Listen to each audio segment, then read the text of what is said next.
Hello, I'm Weyers.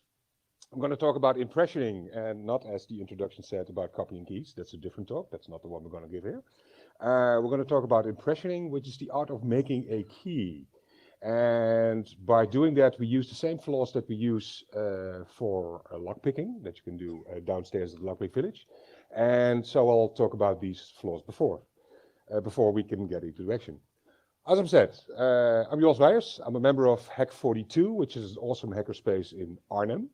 And the awesomeness, well, we are awesome, and well, that's not just our words, but Hackaday at one point described it as the most awesome space in existence, which I can only agree upon, of course. Besides from that, I'm a founding member of the Beehive Tech Campus. That's a foundation that's currently in the process of buying this piece of real estate to turn it into an international hacker hub. But that's not why I'm here. I'm a member of Tool. And Tool is the open organization of lockpickers. And that means we open locks, normally without force and normally without keys. And we do that as a sport. And because, well, lockpicking, it sounds a bit of James Bondy. And in order to stay out of trouble and mainly out of jail, except if we want to buy that, we have to abide to a couple of simple rules. Rule number one, only pick locks that you own, or have permission from the actual owner to pick. And if you can help it, try to refrain from picking locks that you rely on. Because at some point you will fail, and then your lock will either be unopenable or unclosable. And that's in case of your front door, you can't get in or you can't get out without locking it. That's a problem. So if you abide to those rules, you're probably good. Well, in order to open the lock, and to figure out how to do that, first we have to know what a lock is. Well, ta-da, this is a lock. It's a bit crappy photo, but so it's a round thing with a hole in it, and if the round thing turns, we call it open. Mind you, that's the sports definition. If the round thing turns, we call it open. If it's in a door and you want to open the door, then it matters which way that round thing turns, right? Because otherwise you just relock it. In sports, I don't care. If it turns, it's open. But if I start turning this, it won't open. So let's look at this in a schematic way. So we have a round thing with a hole in it, and if you look in it, you see something, and this needs to turn. Okay, if we take an MRI, so we take a layer off, we end up with this. So there's a layer off. That's the bit we saw in the picture before. And, well, the red bit is actually not the bit that's preventing that round thing from turning, it's the blue bit. And if we look at this, if we start turning it, you see, blue gets stuck, so it won't work. So in order to open this, we push the red pin down until the correct level, and then it turns, right? It's, we're taking baby steps here, but we'll get there. This is stuff we need in order to open the other stuff. So that pin has to be pushed to the correct depth, then it turns. But this is called a pin stack, and only one pin stack is basically a shitty lock. I wouldn't call that a lock. And in a normal lock, 5 is a good default. So all these 5 pin stacks have to be pushed to the correct level in order to enable the cylinder to turn. And if we do that, yeah, dum dum dum dum, we have a reboot. Okay, sorry, techniques. Like I said. In order to open these locks, the 5 pin stacks have to be pushed to the correct depth. There's a special tool for that. It's called a key. And actually it looks like crap, but okay. So they all have to be pushed down to the correct level. And normally we use a key for that. And if even one bit is too low, then it doesn't open. And even if it's high, it doesn't open as well. Now, how can we go in a lock with 5 pieces of metal to actually push those down to the correct depth, because we have to keep them in that correct depth? Well, because the idea is the way it's designed, that, like I said, if you try to turn this cylinder without a key in it, there are 5 blue bits preventing the cylinder from turning. Well, yeah, that's the way it's designed. But in the real world, we have crap like this. These are pins that's supposed to be cylindrical. Well, you see there's wear and tear on them. This is the plug, so the cylinder where the drill holes are in, so the pins are here. This latch is supposed to be a 90-degree angle. which it clearly isn't. There's some wear and tear in there, and actually this is manufacturer error. But in order to do this, and these pins are, well, they're not the same. Some of them are bigger than others, wider, because they're supposed to have different length, but the width is different. Which is always true, because you can't make two metal objects exactly alike. You can make them look alike, but if you zoom in enough on the micro level, there will be differences. Which is fun for us, because that enables us to do this. Because instead of claiming that there are 5 pins preventing it from turning, I can now claim there's 1 pin preventing it from turning first. So if I start turning this cylinder, there's 1 piece of metal that's the first one to get stuck. And if we look at that 1 piece of metal, then we're back to this picture again. So if we turn this, this is clearly stuck. And if we turn this a bit further, this gets squished to the side.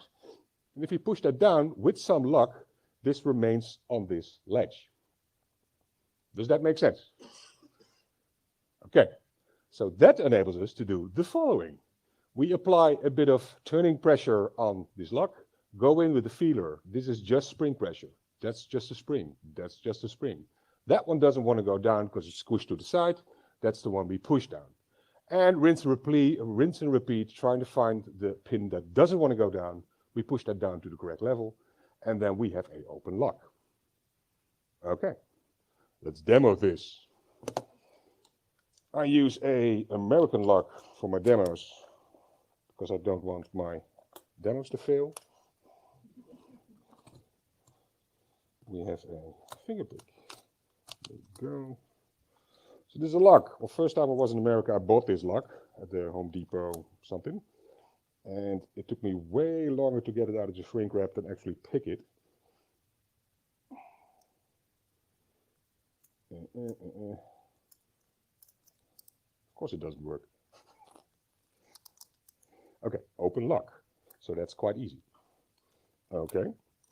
Well, besides from this, you can also use some bit of brute forcing thing in it. So you put a snake, that's what we call it. So, it's less of a exact science. You just go in with a swervy bit and do the same. That's supposed to make it faster.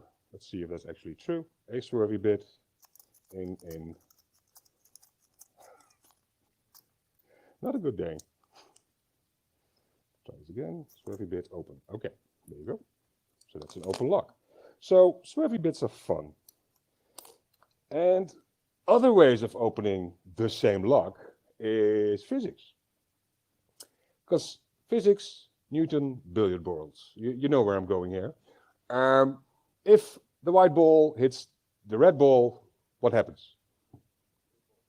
The blue ball moves. What happens to the red ball? It stays. Okay. And to prove that scientifically, we have an animation. You see? The gentleman is right. So these colors, of course, are not chosen at random. So what we're trying to establish here, what if we have a way to get in this lock and hit all the red bits? And if science is right, and normally it isn't, normally it is actually, then what should happen is that the red bits stay in place and the blue bits shoot off. That would look a bit like this. So we go in with a piece of metal, we hit it, blue shoots off, and on this moment, the lock is open, because the cylinder can turn, because there's nothing in the way. Let's see if that's actually true. Light pressure. A device. Yank that in. And science is right. So that works. That, of course, took way too long. So we have other gear. Open. Jesus. Okay, so that's your American lock for you. Fair to say, in America, yes, they do sell crap like this. They also have very good locks. And that's about it. So as a normal consumer, you have a choice to buy crap or very good stuff. It's quite hard to buy an okay lock in the States. It's either crap or very good. And of course, crap is quite cheap and very good is very expensive. So your average household, and I'm talking 90% plus, will have crap like this on the door. So if you're watching a movie and the hero walks up to a door, does something like this and walks in, if it's an American movie, that could be correct. In Europe, well, yeah, there's a bigger choice of what you can actually buy, quality-wise. But of course, well, this is called a pig gun, because it looks like a gun and it has a trigger and everything. And well, and on an X-ray, it actually does look like a gun. So getting through customs with this is challenging.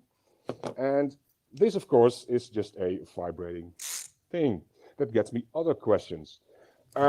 So what if we could stick something else in the lock that will take some considerable force or some impulse, and that doesn't look that conspicuous, but it has to touch all the pins at the same time? Well, there's a thing for that, and that's called a key. What if we take a key and file it to the deepest, well, we call it, file it the furthest that it still works like a key. So we call this a 9 cut, so the deepest, and we take a bit of material off the shoulder. So we can move it a bit. If we move this, then they move down for a bit.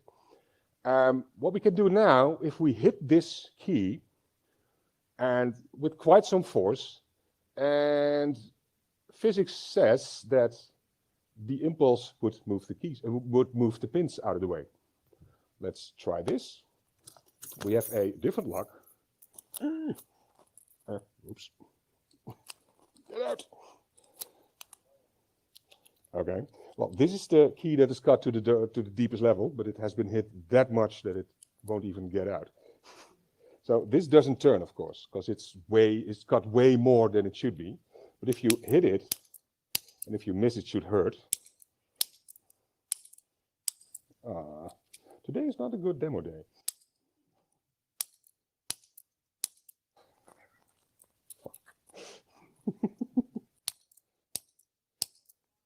We're doing it live.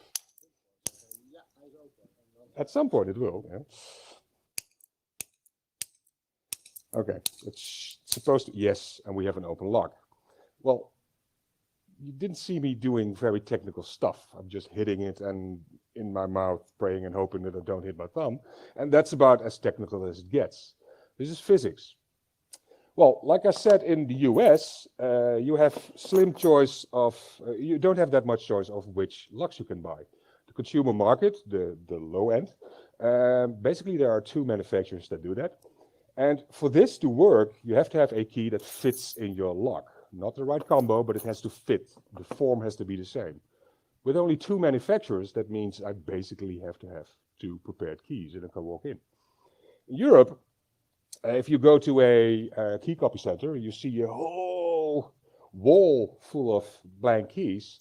You go like, well, do I need all those keys in order to do this trick? Well, actually, no. Because if you ask the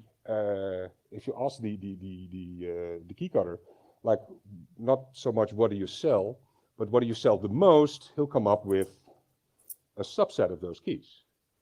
Well, now, a couple of 10 years ago, something about that time, some guys reinvented this. Well, it's an old technique, but they wrote a white paper about it, and that got quite some media attention. And after that point, most lock manufacturers came up with a lock that is not susceptible to this attack. But those that were, at that time, this was about 90% of all your European doors. So that would be fun. So whatever you do, if you get a new house, change your locks, because you don't know where the keys are. The former owner could have given to anybody. And especially if you're in a new built housing complex, then probably all the keys are from the same brand. So they'll have the same shape. So if you start filing your keys down to a lower level, and you can do this trick, you're basically opened up the whole neighborhood, which in my mind is not that brilliant. So change your locks.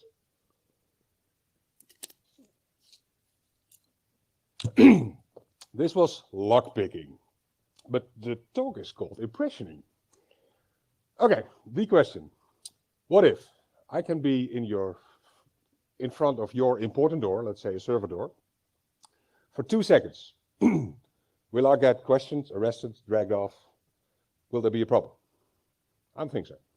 Pretty sure I can be in front of your computer door for 2 seconds without getting questioned.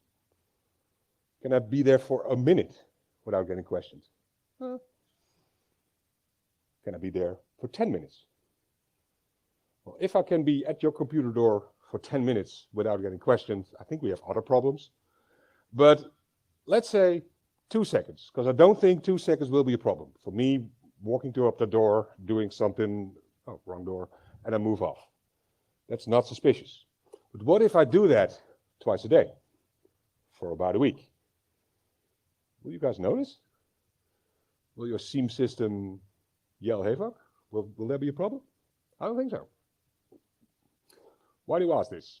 Well, there's a technique that makes use of those time frames.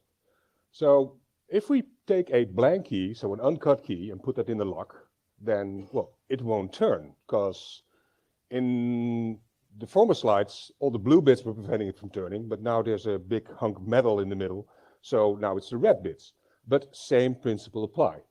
If I turn this key, well, if I turn this lock with the key, then there's one red bit preventing it from turning first. That makes sense, right?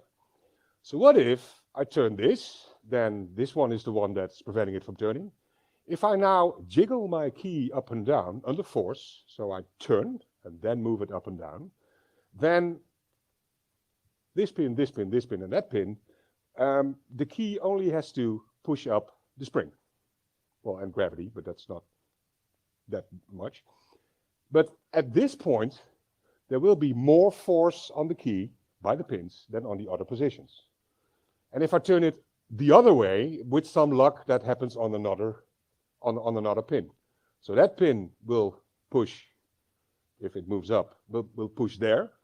And if I turn it the other side, well, hopefully another pin will do the same. If we take that key out and examine it quite closely on a microscope and with some good lighting, then you'll see nothing, a mark, nothing, a mark, and nothing. And that looks a bit like this. Well, hopefully we can do that on the microscope, and we'll see how that happens. And what we do then, at the spots where we see some dents, we take off a bit of material. What is a bit? Not that much. That's it's if you know the brand and type of the lock, you can go online and figure out what the actual depths are. So what the possible depths are that you so you know how much material you take off. And then that's not working key. So we rinse and repeat. This sucks. Yes, please, questions. Does it matter if you have a certified lock and European? Well, for this, yeah, no. What is the difference? The difference between certification for a lock is that normally the key profile is protected, so you can't buy those profiles. So getting blanks would be a problem, but that's about it. And but for the picking part, it doesn't matter that much. It's not annoying at all, this. Do we have more questions, please? Yes. Regarding custom locks, if you had the set of keys, does that make it more secure if you get a custom lock? How do you define custom lock? What's a custom lock? If you have a custom lock, so I guess you go to a lock maker and then... If it's actually designed for you unique, and you have yeah. a profile, so a key shape that's not on the open market, then it will be hard for other people to get their hands on that key profile. Okay. Picking will still be the same. Picking will be absolutely the same, yeah. Okay, it doesn't like all the things.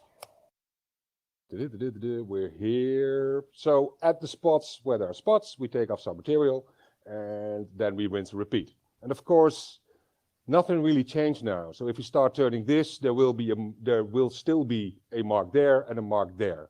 So that will bind making a mark, that will bind making a mark. So there's marks in the values we just created. And what we do then, that looks about this.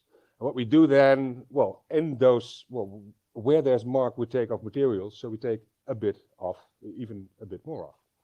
Rinse and repeat. What we do now is, well, do it again. But at this position, the pin has the correct depth. So at this position, this pin stack is open. So that one won't mark.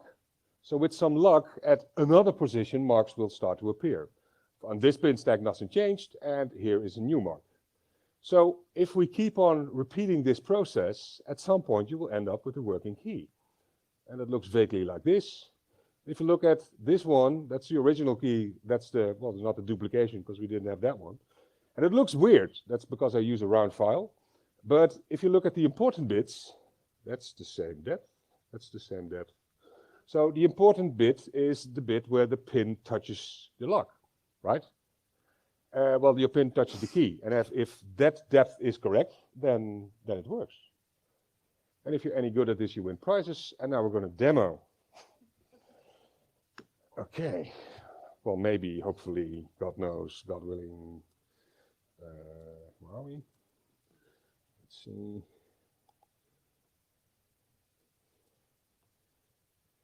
No. I had this all booted up before, of course, but, well, reasons.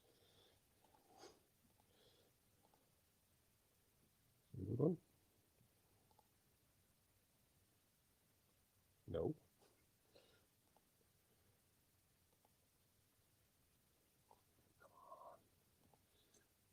Normally I'm quite professional. There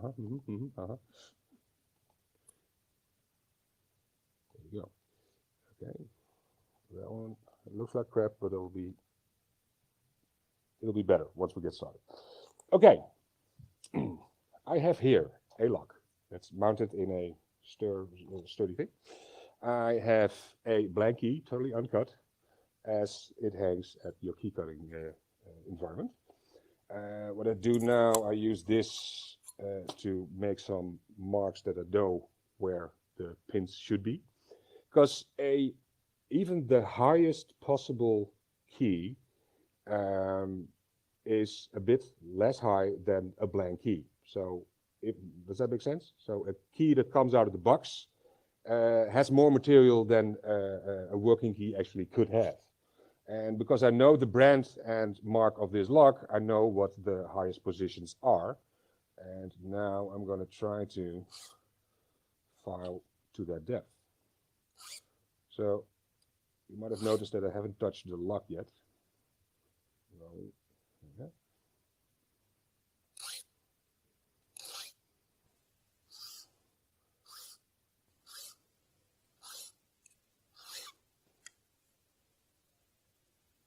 That should work. Okay, so now I have a prepared blank. Does that work-ish? Well, trying to get it focused, but it's almost. Okay, you see the shiny bits.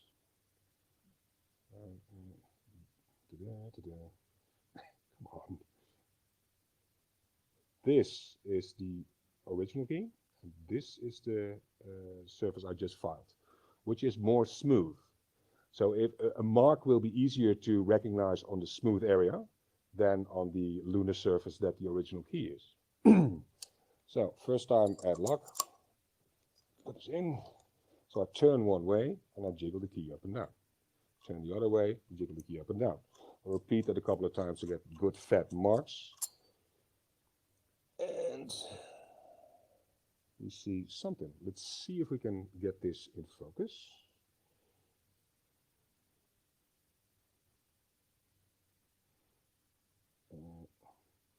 There's something there. You see that?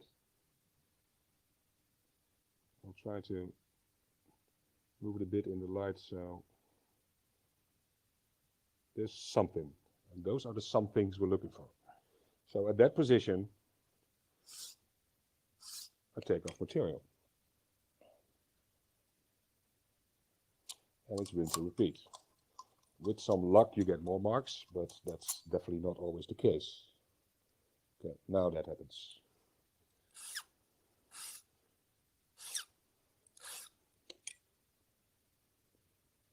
So every time I'm at the lock, it only takes not that much. Well, of course, I have to keep on doing that, but that's it. And now it's a question of rinse and repeat. You keep on doing the same process. Of course, if you overfile a position, you're done. And the only way to get it open is to start over again. But this is the technique.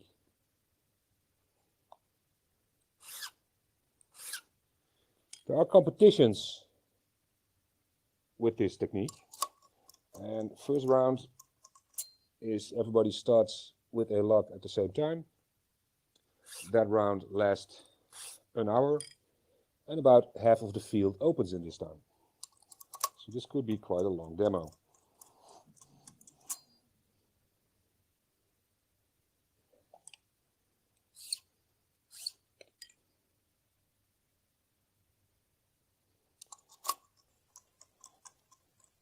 If you're getting bored, just ask questions.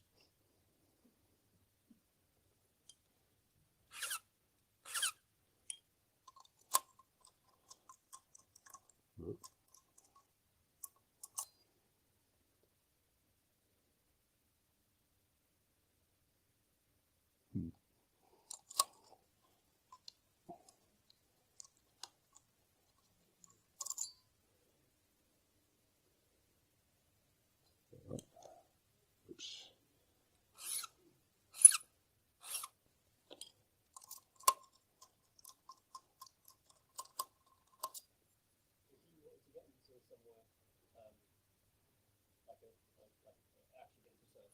Yes. Well, so I'm hired to do this. Could be. It depends on the lock. I know locksmiths who actually use this in the field. And the fun part is, well, you don't have to kill the lock. So it does give some wear and tear in your material, but yeah, you end up with a lock. And suppose this lock has a lot of wear and tear, so the original actual key doesn't work anymore. Well, I don't care, because I'm making a key that fits the lock. So in some points, this is the better technique. It's basically, well, it's a tool that the locksmith can use, and well, depending on the situation, he chooses between techniques that he has for entering, and this is one of them. So I think a good locksmith knows this technique. With some training, you should be able to do this in about 10 minutes, 10, 15. But that, of course, is without walking to the van to do the cut, but then you do it on site. I wouldn't mind this being open now.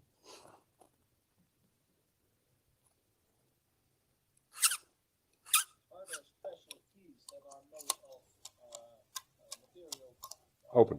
which is lighter? Yes, if it's a softer key, the impressions will be easier. So you will see the marks easier, but a softer key will break easier because you're using quite considerable force on this key and you keep doing this over and over and over again. While training, you will break keys, lots of them. So it's a thin line between using enough force to get marks on the key and not enough in order to break it, because that would be bad. Now you can hear, if I turn this lock, it works. So I'm done. This is a working key. But the pins were not at the absolutely dead correct level. So that will give you marks that are quite easily to see. You see that big crater there? There, and I'll fiddle with the light. You see? That's a huge mark that's kicked in. So now we have a working key, which is fun because imagine you're in a red team environment. So you have to, well, basically break in. If you have a team of burglars who has to go in, then, or you want to place a bug in the server room, well, then you need somebody who knows server rooms. And if you want to get in like this, so you bring a locksmith and a server guy and then God knows what other guy. But now, if you break your attack apart in tiny bits, I can take this and give it to the next guy.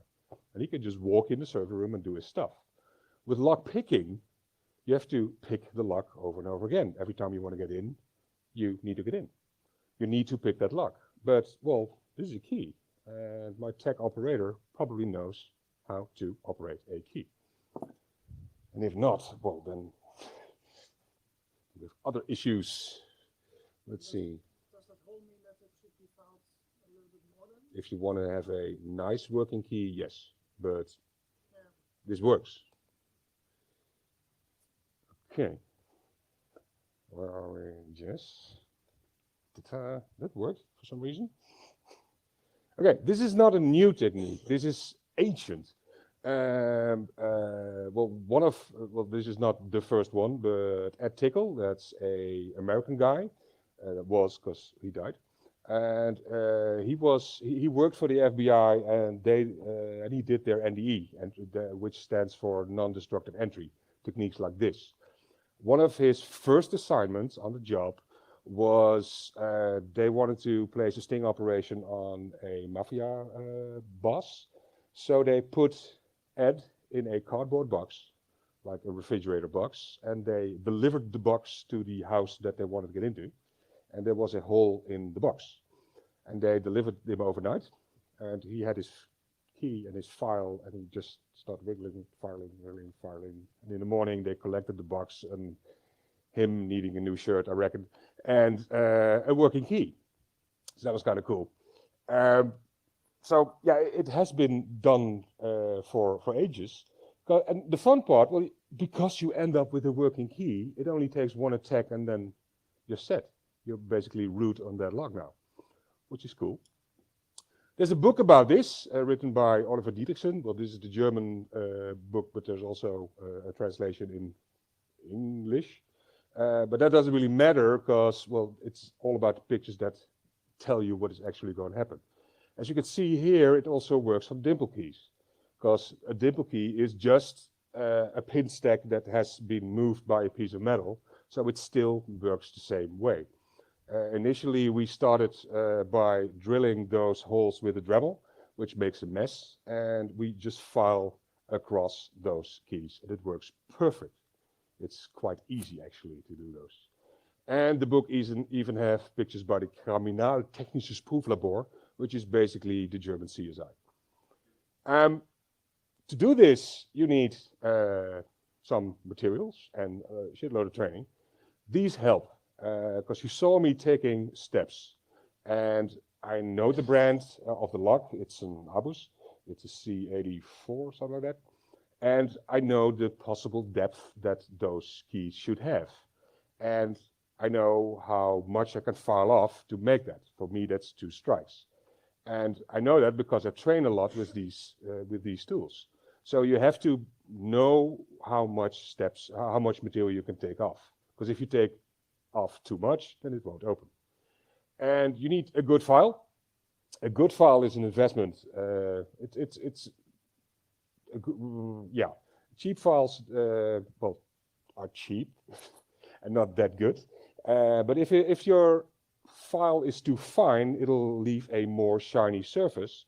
But then if you put a light on it to look at the marks, you'll be blinded. So you want it to make it not too shiny. But if it's too coarse, then of course you can't find it. You can't find your marks because they're in that lunar surface area.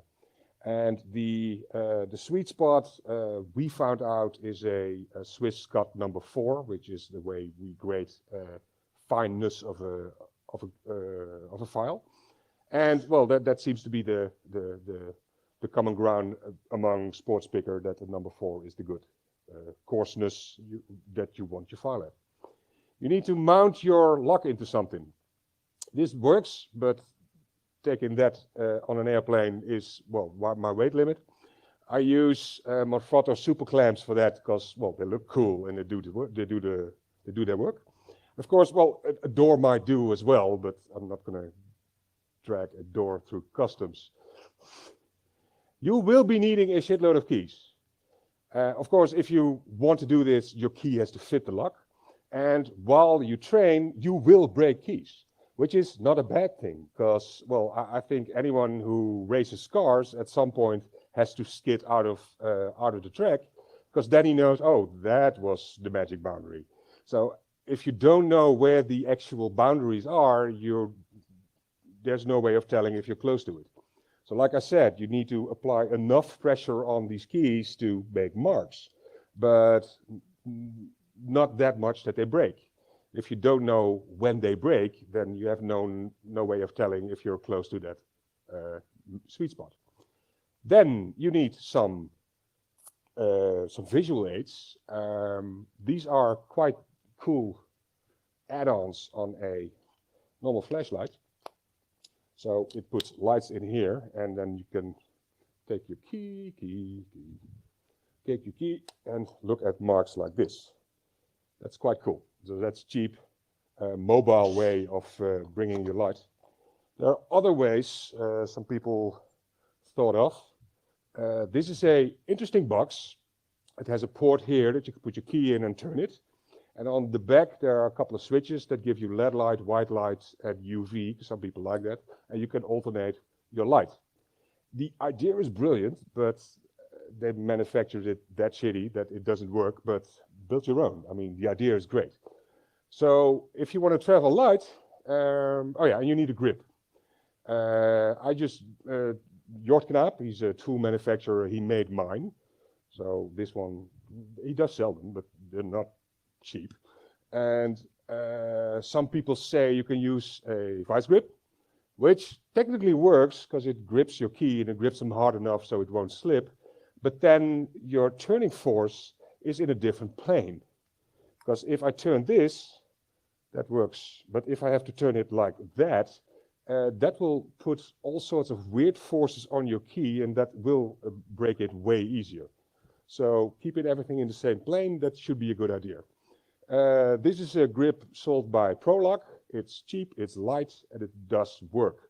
So yeah, if we give trainings, we normally use these because they're good for an okay price. This is a tiny gizmo that I came up with. This is the core of the lock, so the cylinder that it has to turn. And I took a lot of material out of it. So now I can, if I put a key in, I can see where the mark should be. So being mobile, you don't have to bring that much. And this is the tool I used before to make the markings. This is what a normal key looks like. And this is a key that has been through that tool. So you see marks. Basically what Jort, because this is also from Jort Knaap, what he did, he took a normal lock and he dumped the pins and then he put drill bits in there.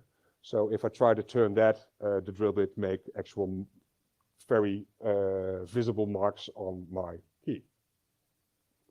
So going mobile, you need a file and some magnification aid and a grip. And that's basically it. And that's me. Any more questions? Sorry about the fuck-ups. Yes? That's a different lecture. Got a key somewhere. A master key system is basically if, suppose this pin stack is not consistent of 2 pins, but 3. So you have a shear line here and maybe one there. So then you have 2 possible key combinations that open that lock. Does that make sense? That's basically everything that's master key. Question? Yeah, so I like. Thank you. I like teaching people tubular lock impressioning because that's a really good quick example. Okay, People. that's But you know, it's a quick demo. It works well. Yeah. Obviously, you said you can do dimple keys, you can do pin tumblers. Are there other sorts of locks you can impression other than those? You know, lever locks or. well, you can impression lever locks, but that's a different technique. But the same principle applies. If you put a piece of metal that normally opens a door in your lock, and you start turning it, the points that are preventing it from turning will get more stress than the others. And that's the same with the lever lock. That make sense? Yeah. Any more questions? So I guess it's beer time. Thank you very much. Thanks, guys.